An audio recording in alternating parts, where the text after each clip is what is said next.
আসসালামু আলাইকুম। নতুন একটি ভিডিওতে সবাইকে স্বাগতম। বন্ধুরা, এর আগে মেহগনি গাছ বা মেহগনি বাগান নিয়ে অনেকগুলো ভিডিও আপলোড করেছিলাম। তার মধ্যে বেশ কয়েকটি ভিডিও খুব সাড়া পেয়েছি দর্শকদের, যে জন্য নতুন একটি ভিডিও তৈরির জন্য ক্যামেরা হাতে দাঁড়ানো। এখানে দেখতে পাচ্ছেন আমাদের অন্য একটি বাগান। এই বাগানের বয়স প্রায় 15 বছরের কাছাকাছি। তো বিগত 15 বছরে এই বাগানের কতটা ইমপ্রুভ হলো সেটি দেখানোর জন্য মূলত আজকের এই ভিডিওটি। তো এখানে প্রায় আমাদের 50+ মেহগনি গাছ আছে, একই সাথে লাগানো গাছ বিভিন্ন রকম হয়েছে, যে জন্যই আজকের এই ভিডিওটি তৈরি করা। দেখুন এখানে এই জমির আইলের দিকে, যেদিকে পর্যাপ্ত পরিমাণ আলো বাতাস পায়, এই গাছগুলো মাশাআল্লাহ বেশ বড় এবং মোটামুটি ভালো দিকেই বলা চলে। আবার এর পাশে এই গাছগুলো খুব একটা বড় হয় না, কারণ এখানে বাঁশের ঝাড় রয়েছে।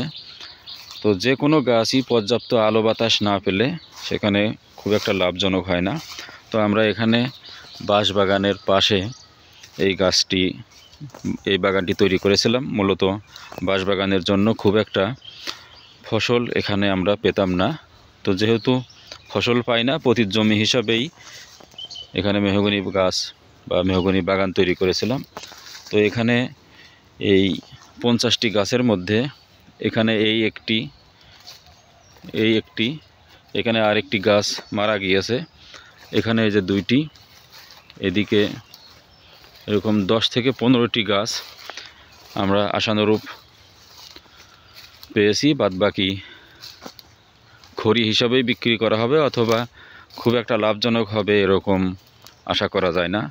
তো যারা বাগান করবেন, বিশেষ করে মেহগনি বাগান, প্রত্যেকটা গাছই যে আপনাকে 20,000 বা 50,000 টাকা এনে দিবে, এই ধারণা থেকে বের হতে হবে। দেখুন এই যে এই গাছটি মাশাআল্লাহ, যদিও এখানে জঙ্গল, তো গাছটি বেশ মোটা হয়েছে তুলনামূলক অন্যান্য গাছের থেকে। এই গাছ থেকে এই গাছ অনেক মোটা, বা এটার থেকে তার সাইডের এটি অনেক মোটা। তো বাগান করতে হলে অবশ্যই লাভ লসের দিক বিবেচনা করতে হবে, এবং পর্যাপ্ত আলো বাতাস বা যেখানে রোদ পড়ে, তো সেখানেই মেহগনি গাছ রোপণ করলে লাভজনক হওয়া যায়। অনেক জায়গায় ক্ষেতের আইলে বা প্রতি জমিতে মেহগনি গাছ আপনারা রোপণ করতে পারবেন। তো সেখানে অল্প একটি দুটি যেখানে গাছ রোপণ করা হয়, পর্যাপ্ত আলো বাতাস পায়, ওই জমিগুলোতেই মেহগনি গাছ বড় হয়। আর এভাবে এই বাঁশবাগান বা প্রতি জমিতে গাছ রোপণ করলে পর্যাপ্ত আলোর ব্যবস্থা রাখতে হবে, তাহলে হয়তো লাভজনক হবে। তো দেখুন এখানে দূর থেকে একটি ভিউ নিই আমার বাগানের বর্তমান পরিস্থিতি। যদিও এখানে গাছ অনেক ঘন হয়েছে, এই যে এখানে একটি মেহগনি গাছ, পাশে দুটি জাম গাছ হয়েছে। তো আসলে এই জাম গাছগুলো মায়ায় পড়ে কেটে দিতে পারছি না, যদিও বাড়িতে এখন জাম গাছ নাই। তো ভেবেছি মেহগনি গাছ 2-1টি যদি কেটে দেওয়া যায়, তাহলে হয়তো